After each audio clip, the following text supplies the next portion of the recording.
Volume all right? Okay. Sir, volume is low.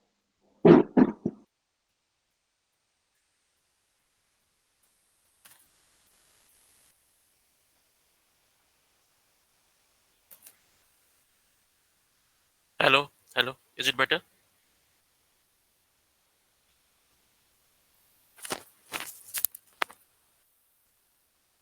Okay.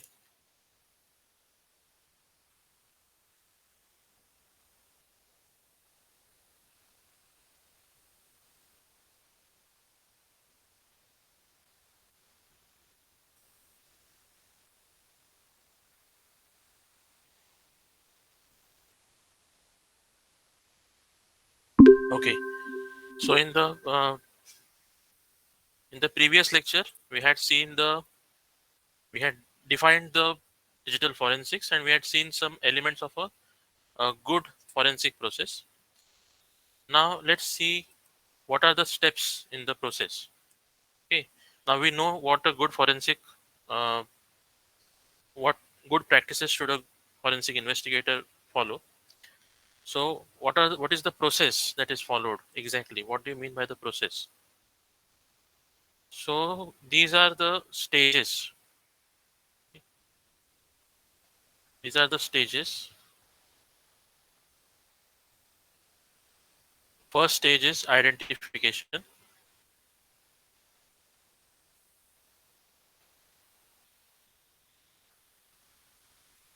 Identification. Second stage is collection and prevention or preservation. Collection and preservation. Third step is analysis, and the fourth step is production and presentation. Okay. So now, so these are broadly these are the four steps, and now we'll see each one of these stages in detail. So the first stage is identification.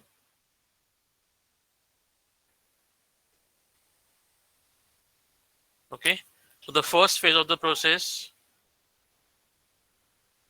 details what you do when you are presented with a case.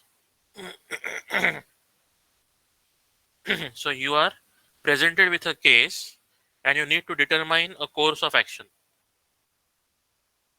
Okay. So this step in turn includes the following, you can say, sub stages or sub steps. Okay. Five steps under identification. First, you have to determine the scope and quantity of data. Determine determine the scope and quantity of data. So this requires that you, as the investigator, should work with the individuals who have requested the examination to determine what the investigation will cover and approximately how much data the investigation will involve, how much data will be required for the investigation. That is the first step, first sub step under identification. Second is identify the repositories.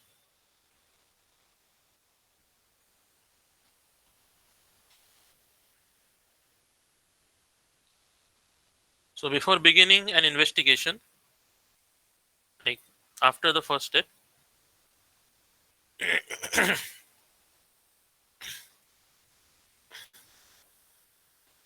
sorry. So for example, uh, you should identify the location of the data. Identify repositories means that in the first step you determine that how much data you will require, and Now you are identifying the location of the data. Location of the data, then this can be anything from personal computer, it can be servers, it can be mobile phones, it can be any other tablets, any other devices. You have to identify that in this stage. What is the repository of data? From where have I to collect the data? Okay. So you need to determine whether you have the tools you need to complete the examination properly at this stage. Like if you are, there will be different tools for different repositories. If you want to capture from RAM, there is, you know, there is a company called Magnet Forensics, and they have a tool called RAM capture. So they will be used to capture the data from the RAM. Then there are some other tools for mobile phones, some other tools for networks. So you will have to identify whether you have the necessary tools at this stage. Third stage is third stage is create a strategy for preservation. Okay, so once you have determined where the data to examine is stored, you must decide what steps will be required to protect that data at all costs. Okay, so the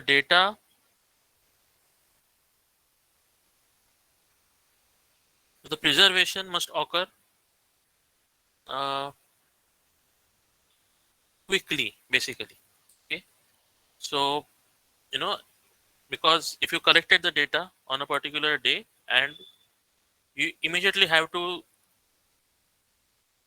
decide, and what comes under preservation we'll see in the next. Okay, as you can see, this is in the next stage. Collection and preservation is in the next stage. Here we are just, this is like a preparation. Okay, we are identifying the repositories. Okay, first we determine the scope and quantity of data from where we are going to capture that or take that data. Then we identified the uh, tools. Okay, and then we are creating a strategy for preservation. Like we have to preserve that data as soon as it is captured. Okay, so it's just a strategy. Okay, then the next step, sub step under identification is one term we had discussed in the previous lecture. It was chain of custody. So you have to establish the chain of custody. So can you, any one of you explain in short what is meant by chain of custody that we discussed in the previous lecture?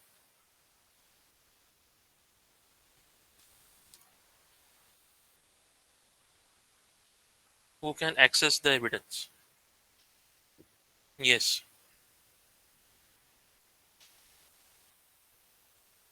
So in whose, like if you take it very it's literally that, right from the employee of the company or whoever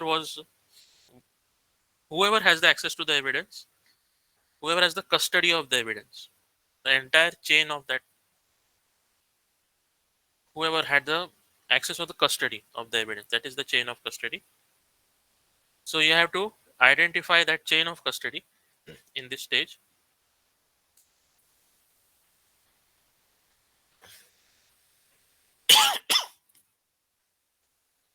It is also important because you have to be able to show that data is unmodified, and therefore, as we had also discussed in the previous lecture, a log has to be maintained by whoever accessed the data, at what time did they access the data, what all actions did they take on the data. Okay, and so on, and maybe the reason as well why. Okay, so then after everything is done, preview the data.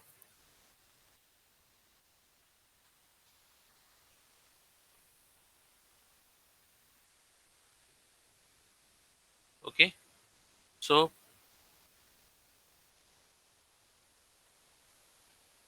previewing the data helps you to prepare the acquisition.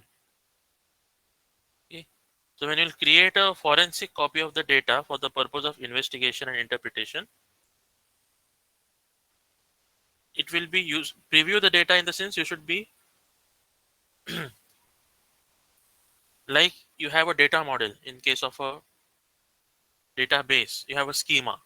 Okay, so in that way you should be aware of the or you should preview the data. Okay, maybe its structure, maybe its size, you should be ready with it, the information. Okay, and while previewing the data you should use only forensically approved tools as uh, for example, if you use Windows Explorer for previewing the data, okay, whatever the tool you use, like the tool should not be able to modify the metadata. Okay, you understand metadata? Metadata is the data that describes the data.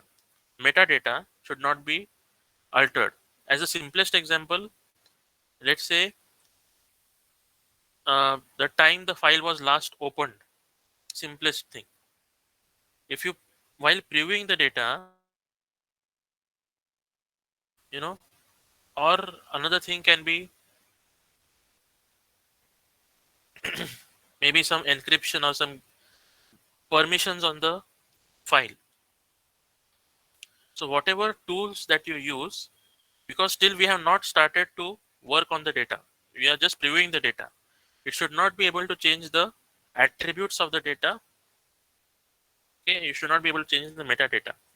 So that is the identification stage. The next stage is collection and preservation.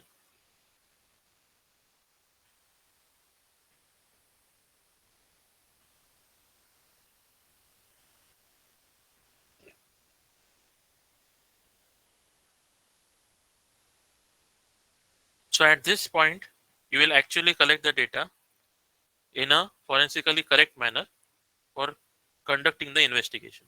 Okay, so the four core steps under this stage are identify the source media,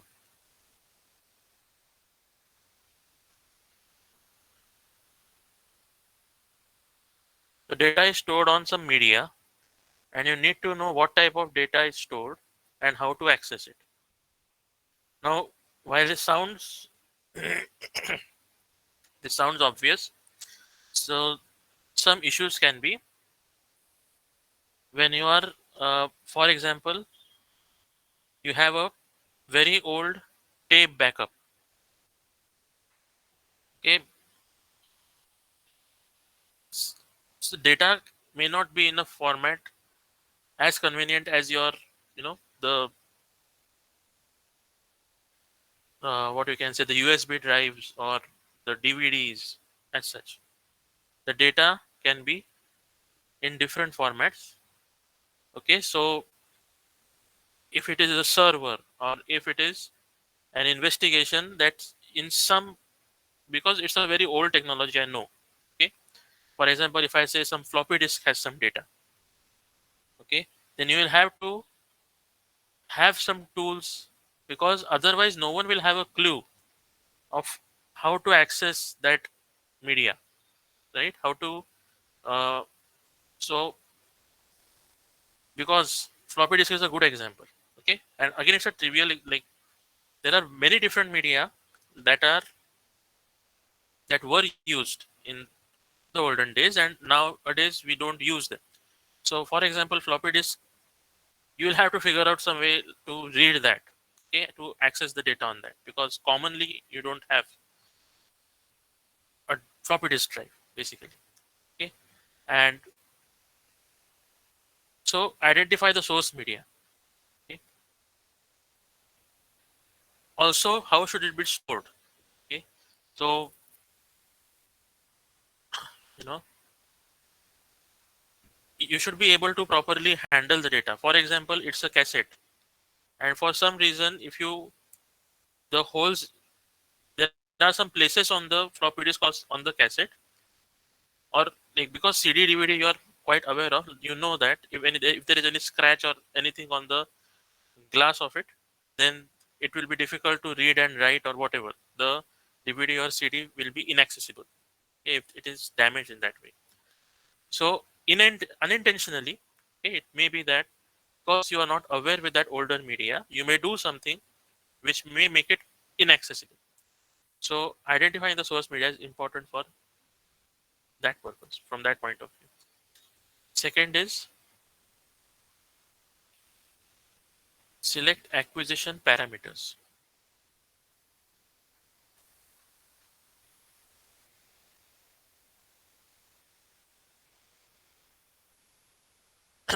So establish the parameters. Okay. So the type of case and the legal requirements that are placed upon you as an investigator will determine this. Okay. So for example, if you take some, okay, let's take a non-CS, non-computer science example. If you say some jobs will require a hammer and some jobs will require a screwdriver. Okay. So you should know what you are dealing with and you should act appropriately. Okay. Then next is create the image.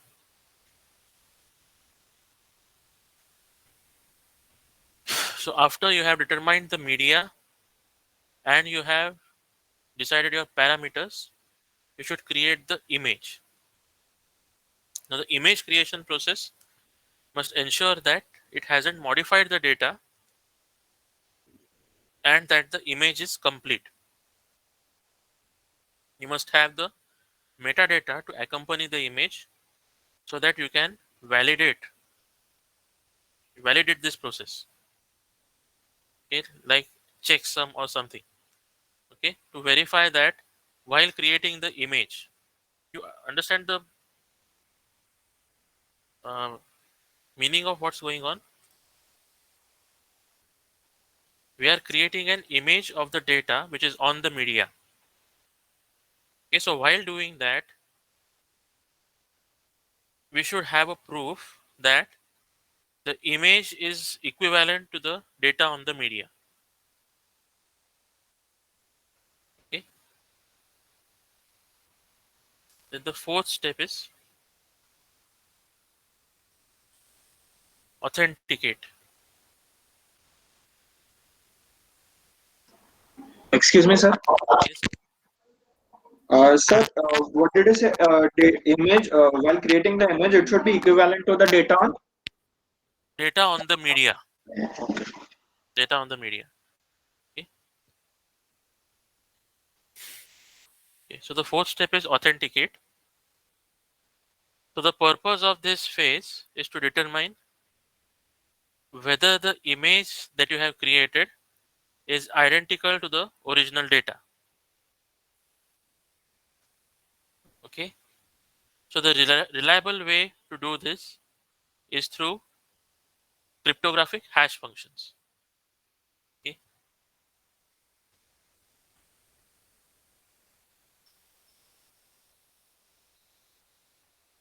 Hash functions. So while creating the image, we made sure that we have the metadata to accompany the image. And now in this next step, we are actually doing that. We are actually validating the image. We are actually validating whether the image and the source media, the image has been created properly. That's what we are validating. Okay. The image properly represents or is equivalent to the source media, data on the source media. And this can be validated using this authentication step. Okay. And the best way is to use cryptographic hash functions on the metadata. So before you create the image, okay, before you create the image, you create the hash of the original data on the source media, okay, in its pure form. Okay, you create the hash of the data on the source media, and then you create a hash of the image data. Now these two hashes must match. If they do not match, then you did something wrong, and you will lose the case. Okay, something went wrong. It is also important that these hashes should exist outside the data. If you place the hash inside the data to be imaged, you will alter the original data,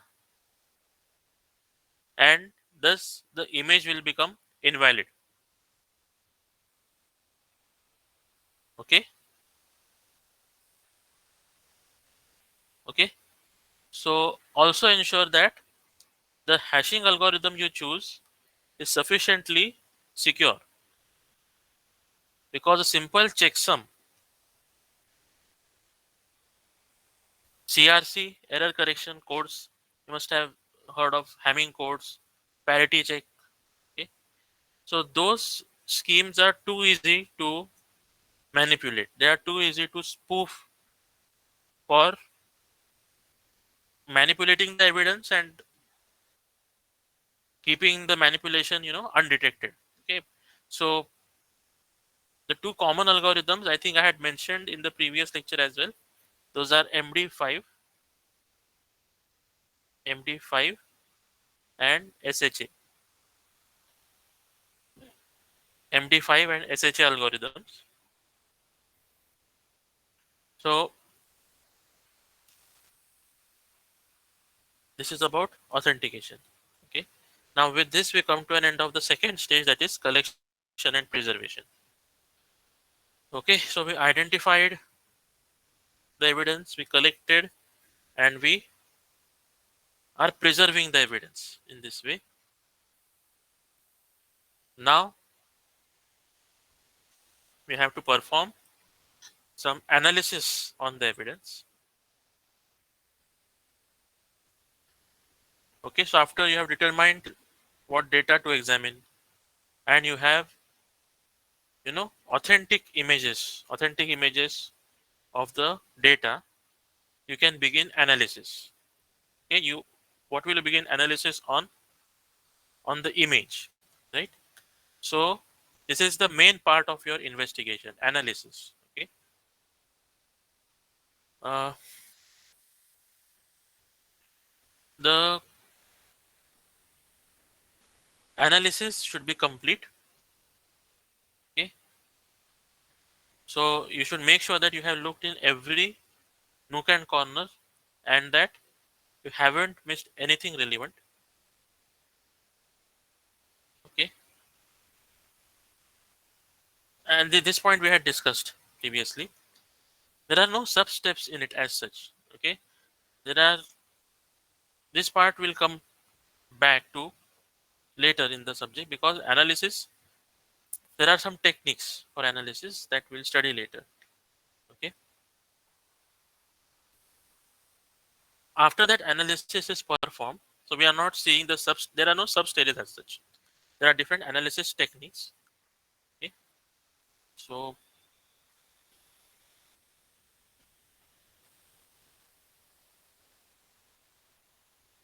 if I roughly give you the names,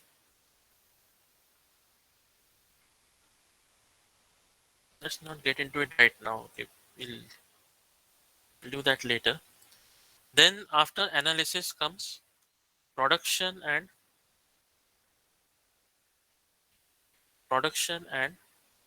presentation.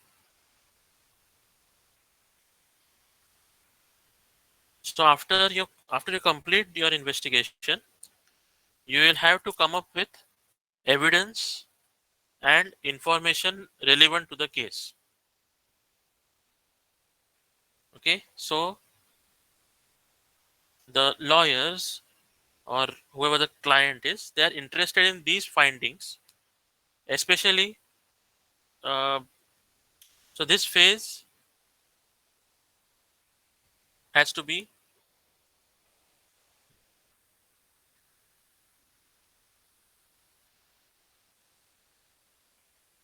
So for example, it is said that even a layman should get the thing, right? It is a common term that is used in layman's terms, we say.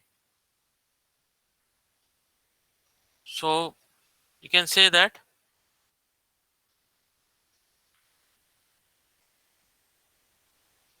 whoever, let's say you have a friend or acquaintance or some family member you have who has a non-technical background, okay, and explain your findings to him or her, okay. If that person is able to understand what you are saying, if you accomplish that successfully, then you are ready to present the data to your client, okay. You should be able to make it as simple to understand as possible. So your lawyers or your organizational uh, office holders like CEOs or CEOs especially, okay, they are they are not you know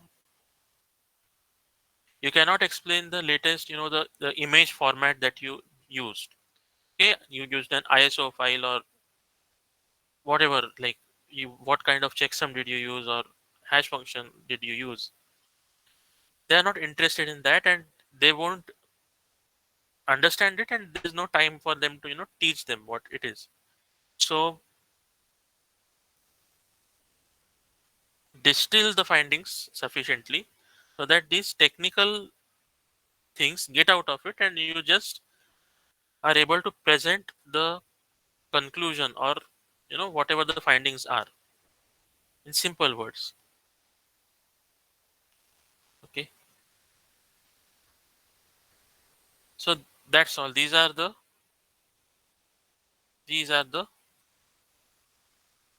4 stages that we collectively call as the process, the forensic process, okay.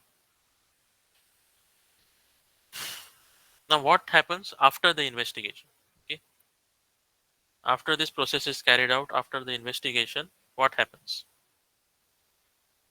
So after you have detailed your findings and your case has concluded, okay, so as we had discussed in the previous lecture, you should archive the data and findings because you may have to use that case data in the future, okay.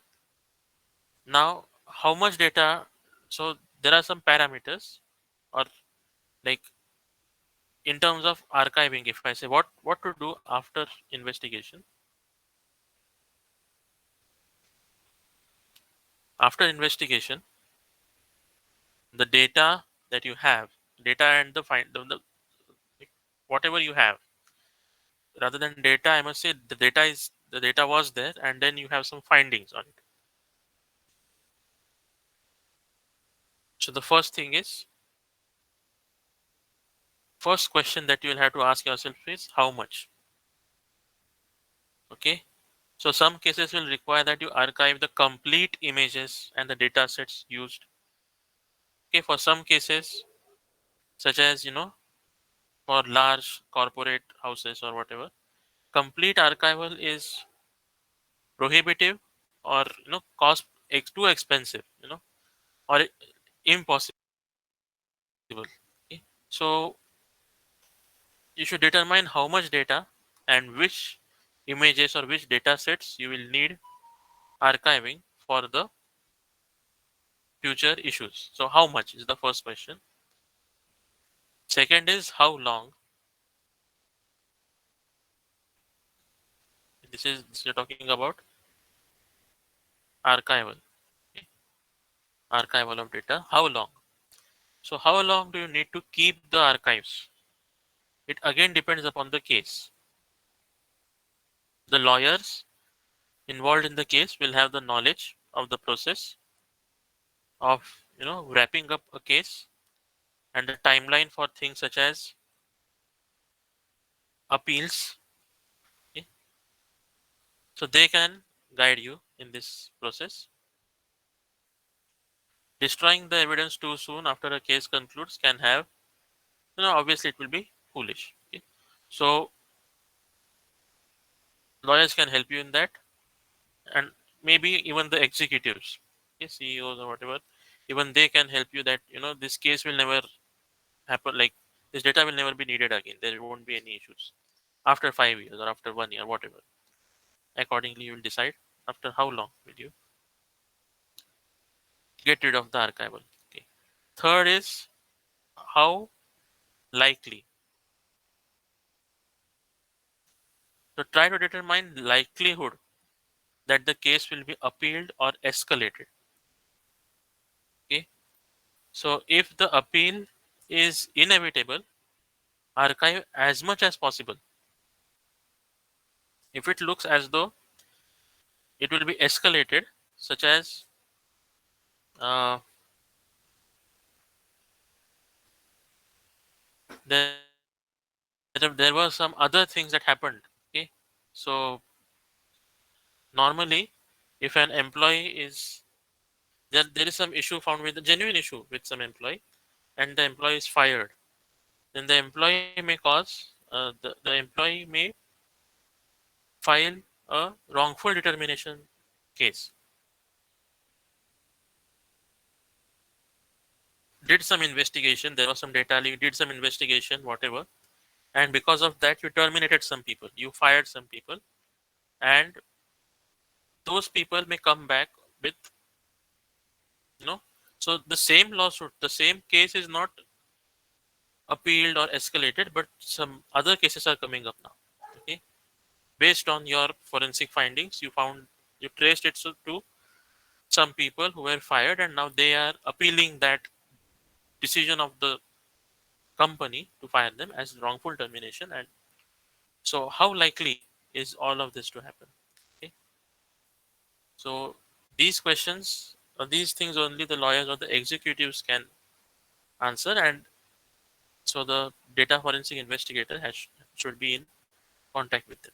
Okay, so now, so this was about the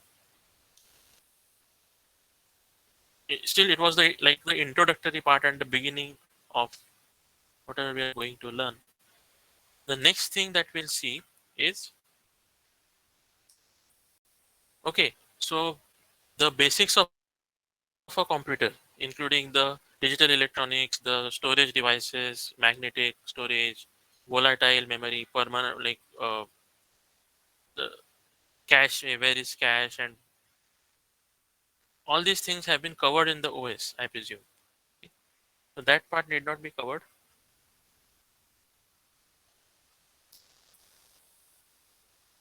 Are you aware of the basics of the computer systems? I hope. So that part we can skip for this course.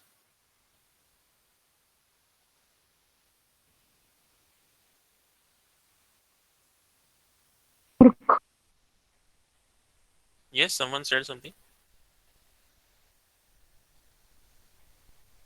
Any questions up to this part?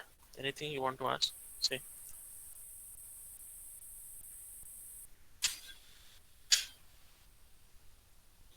Can you give a little introduction to system?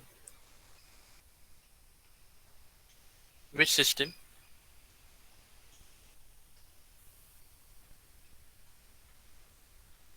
OS.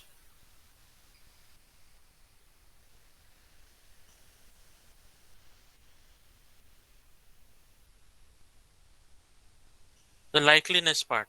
Okay.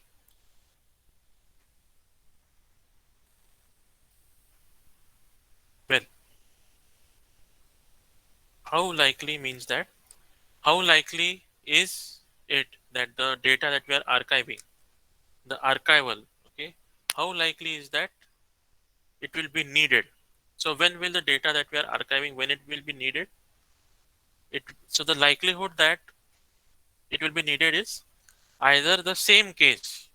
Okay, so imagine a case where the some let's say some tender data from the company was leaked.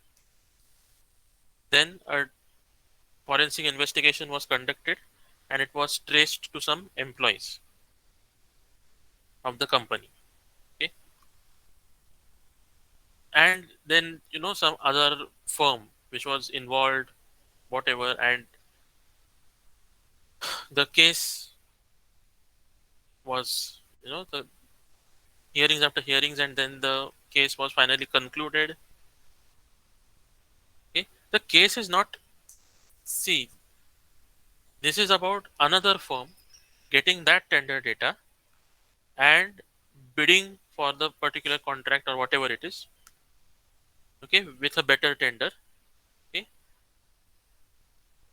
so this case is about something else, and in this process some employees are fired. So when will the data will be required? So first thing is, either the opposing firm or opposing company or whoever it is, that is what I mean by saying is that the same case, that is the leaking of confidential data, tender leaks, the same case will be appealed in a higher court or a different court. It will be appealed in, it will be escalated. So that is when the forensics data or forensics finding will be required. The other cases, or the other scenario in which it will be required, is the employees that were fired as being involved in this leak, they may file a wrongful termination case, like we were wrongfully terminated. Okay, like, even though they are saying that, it was leaked from my computer, or it was, I had logged in when the, but it is not true. What they are saying, what their findings are, it is not true. They should not have fired me, and, you know so in these cases it is likely that the data will be required. Okay, so introduction to the operating system. uh, Operating system, you had a complete course in the previous semester. Just tell me one thing, that did you have the hardware part in it as well, like the, what type of storage that you have? You must have had that part, no? In that subject. What is magnetic storage? What is memory, flip flops?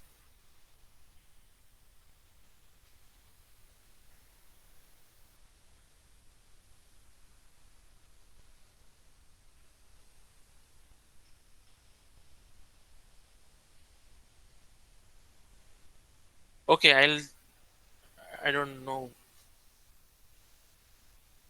It was just overview.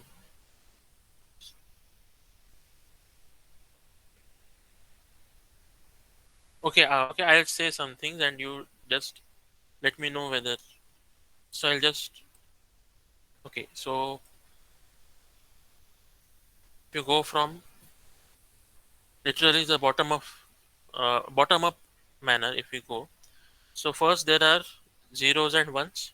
Binary number system is there. Okay, so if this diagram that you must have studied in the OS, that is, you have the hardware. On top of hardware you have BIOS. On top of BIOS you have the OS, and on top of OS you have your app. Okay, right? You must have studied these diagrams. It is also called as the layers of a computer. Okay, so what do you mean by a BIOS? Anybody?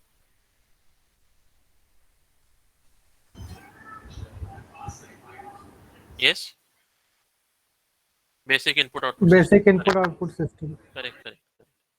Okay, then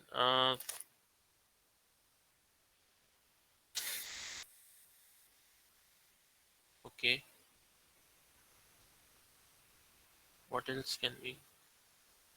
So what happens?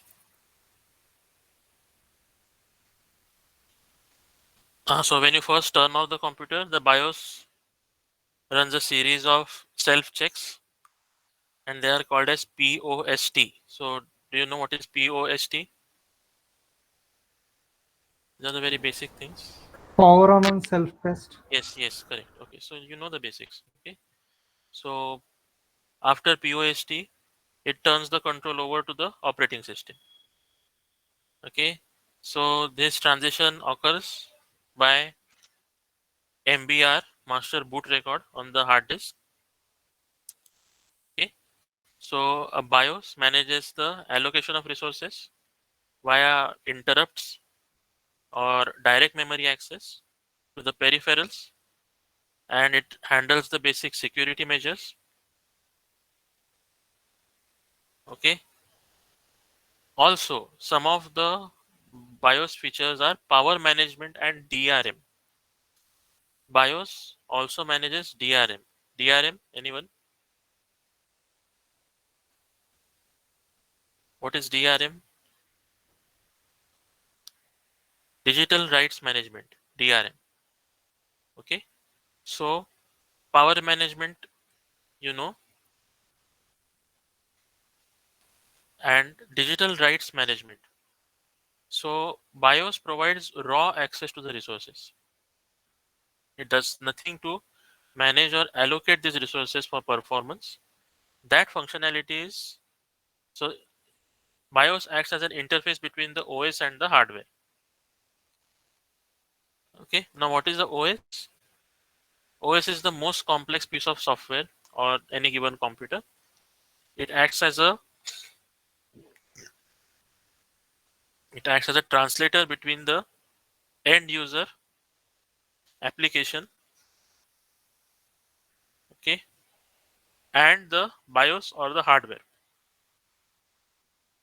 So the OS manages the users, it manages the applications, as well as if you look here, it also manages the processor time, it manages the memory. Okay.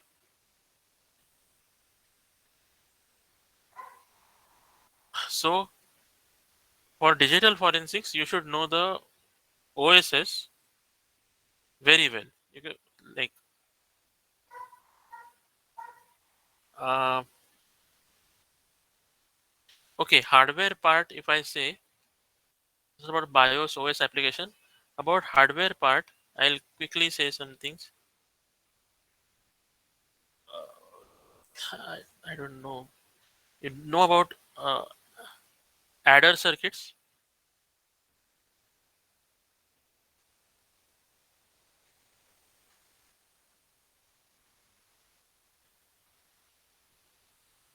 Yes. Then okay, I'll you know the location of. Okay, so where is L1 cache, L2 cache located? Can you tell me? Don't know the structure though. Okay. Well, there are two inputs and one of the gets. Okay, so should I draw the diagram basically? Yes. L1 and L2 cache are in the CPU. Adder's diagram is not required right now, but can I draw it short?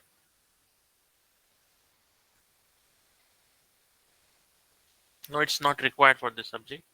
But you must be aware of the concept of the adder. Okay, so the it can combine or add to one bit adder.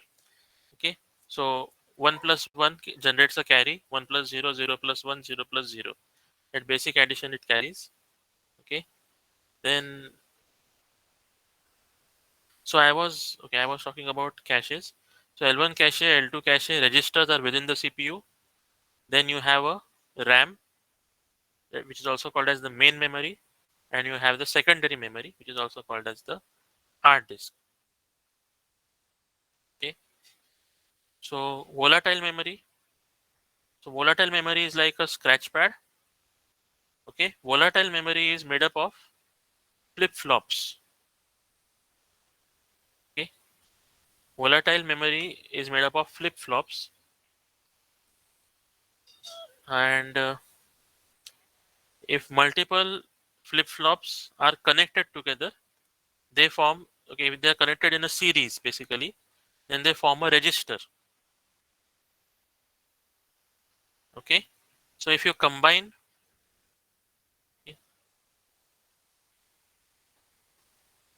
uh, if you so in register you store the numbers using the adder circuit. You add those numbers, and you can store the result for later use. Okay? Registers hold a very small amount of data, only 8 bits or so, and are used only when the not 8 bit, 16 bit, it depends on the bus size as well, and it holds a very small amount of data. That's the main point. And it is used only when the computer needs to store temporary values during the multiple step operations. So for larger pieces of data, a second level of memory must be used. Okay, so first within CPU you have the registers. Okay, this is within the CPU. Okay, then within the CPU you also have certain L1 cache and L2 cache. Let's say there is L1 cache, L2 cache inside the CPU. This is all volatile. This registers is a volatile memory. After that you have RAM, okay, which is the main memory.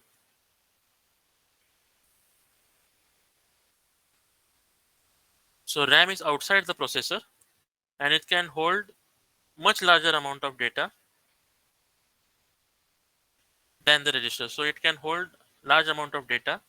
So typically you have 4 GBs, you can have 8 GBs, 16 GBs, whatever. Large amount of data, but only while the computer is on. Okay. The downside to this type of memory is the delay time the processor incurs when loading and storing the data in RAM. It will be more than the data stored in the register.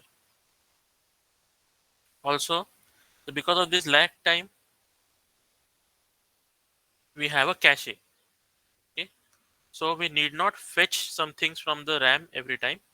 Some things will be available inside the processor, close to the processor, in terms of cache.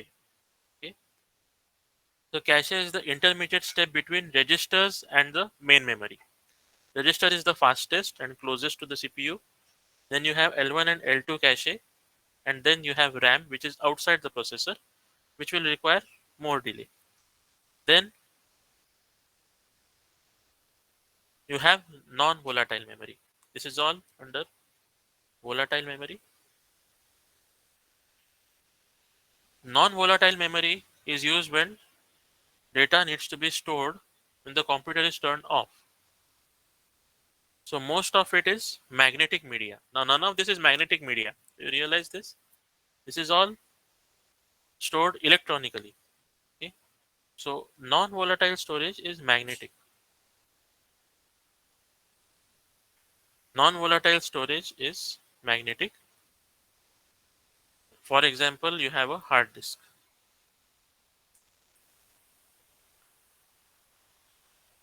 Okay, then it is cheaper than RAM. It is outside, but it is much slower. You increase the access time. This is about the hardware that you have. And then there are parts of the hard drive. Okay, hard drive has multiple platters and all. Okay,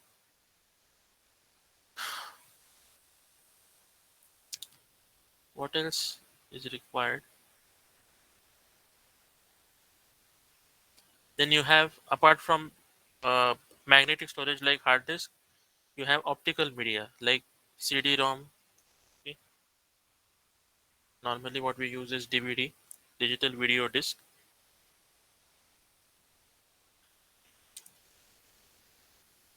Uh, and apart from that, you are very like all these media that we have nowadays. You have solid state drives. You have USB drives, commonly called pen drives that you call. Okay. Uh, so from a forensic point of view, it can be summed up in only one word, that is read only. Okay, so most of these technologies have a hardware level read only mode. So always take advantage of this feature to prevent the modification of the data. So make sure that read only mode is a part of your methodology or of your tools. Even before uh, thinking of inspecting the media, you should ensure that you are working in read-only mode. Now, another main problem with the flash memory, that there is the USB flash drives and all we have, is getting an adequate reader. Okay, so as an example, again, there was something called as mini USB. Some of the USB technologies now, like nowadays, USB-C is very common, but at some point, a micro USB is still in use. But there was a mini USB, if you remember, and that is a little bit hard to find nowadays. Like it's not very common. The micro USB is common, Type C is common, but the mini USB is standard. So you should be able to obtain the proper adapters and everything for that.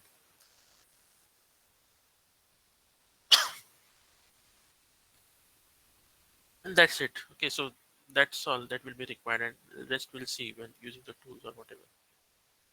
Okay.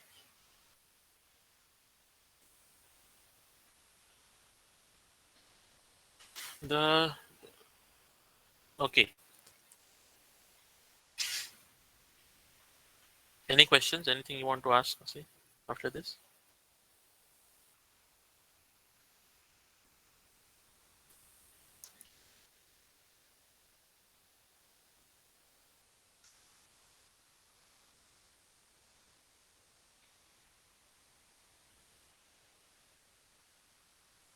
Okay, so I'll continue.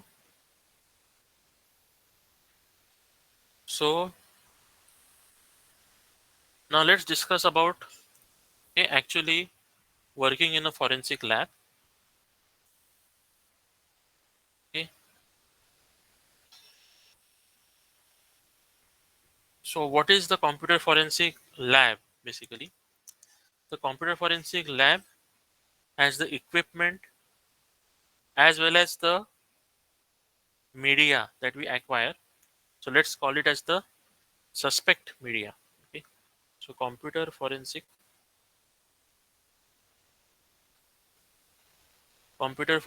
lab has the equipment that we need. Then it has the suspect media from which we want to extract the information.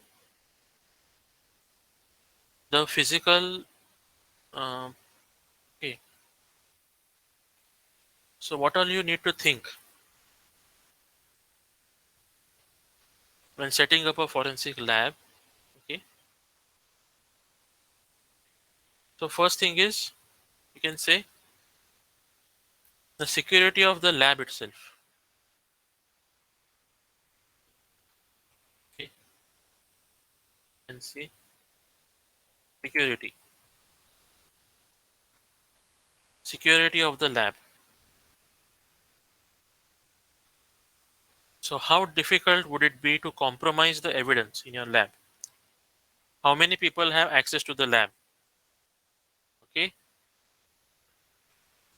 If someone comes into your organization and tries to break in, okay, would your evidence storage and processing facility be subject to compromise?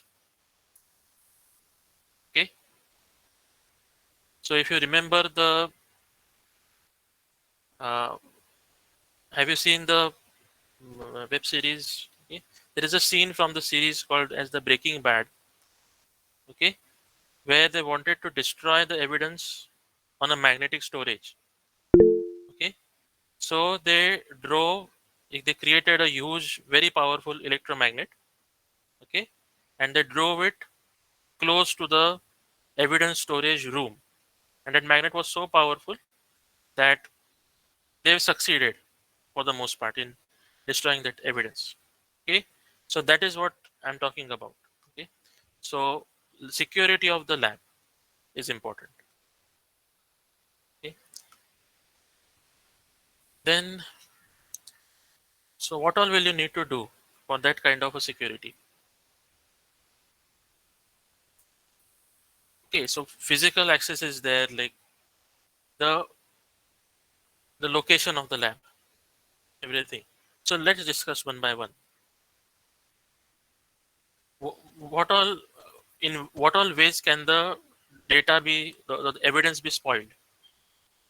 Okay, so if you have stored the data on a server or on a computer, okay, so let's okay apart from that physical aspect like a huge electromagnet or earthquake or fire, we'll come to that part as well later. But first let's see the software part, like for example how the evidence can be spoiled through network access. Okay, so can the crackers or rogue employees uh, you know because can they access the can they access the evidence? Okay, a computer on an isolated network is protected from open access to hackers, viruses, and other malicious threats. Okay, if a trusted computer is placed on an open network without protection, the computer will no longer be trusted.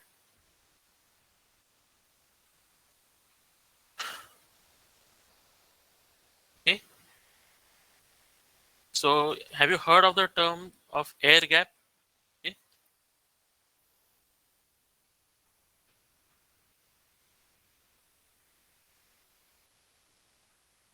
okay, there are some. I cannot introduce everything right now. Okay, maybe I'll show a video or something of that in the next lecture, maybe. But yes, yes, in networking, in terms of networking, I'm talking. Right. So maybe we'll come to that part later. But in short, it is like a trusted system, and trusted system is a separate topic in operating systems. Like a it is a secure operating system, and it's designed in a totally different way. Okay, the the testing that is performed on a trusted system. Trusted system is a different kind of an OS, you can say. Okay, so even if it is a trusted system and it has air gap and everything, if you connect it to the common or the public network that you have, you or whoever wants to leak the information or whatever. So let's say someone connects a dongle to it, and using so it may not be a physical LAN wire, it may be leaking via air or the Wi-Fi. Okay, so trusted platform is compromised over the if the trusted platform is compromised over the network, the evidence may be in danger. It will be in jeopardy. Okay, so in the corporate environment, some initial level of protection is usually present. Okay, so however, you must also consider isolating the corporate network from the forensic lab with an air gap. With an air gap,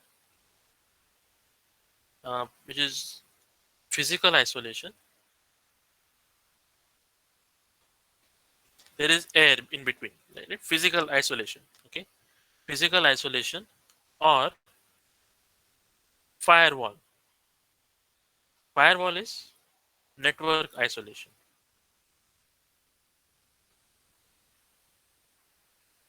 Okay, so so this is for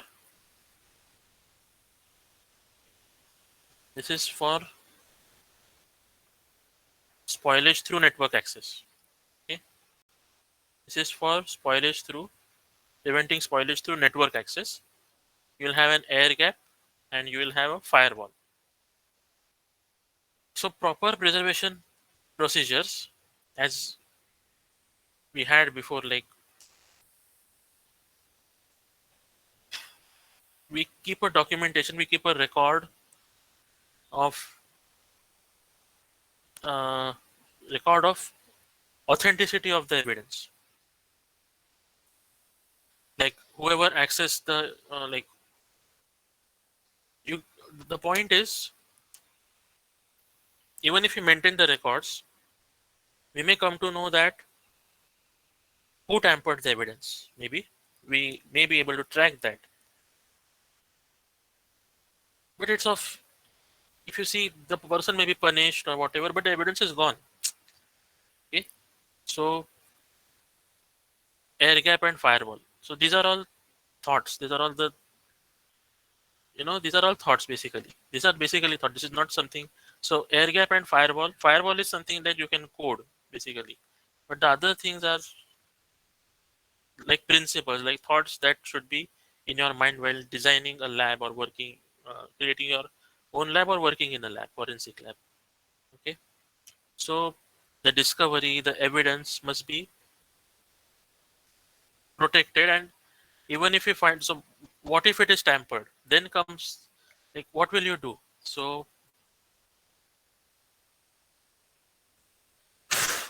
maybe you can have some copies of the evidence if it is so important. Okay, the discovery of the findings that you had from the evidence, they should be reproducible basically. Even if your findings are destroyed, okay, or the evidence and the findings are destroyed, they should be reproducible.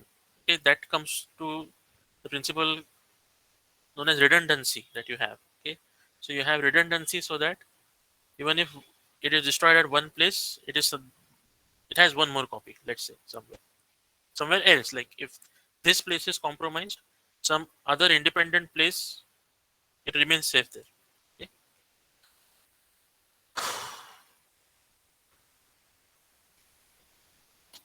Okay. Next is, it can be through physical access. So what all other things? So there are a lot of concerns while designing the security of a computer forensic lab, and which we'll discuss in the next lecture. So for now, we can stop here.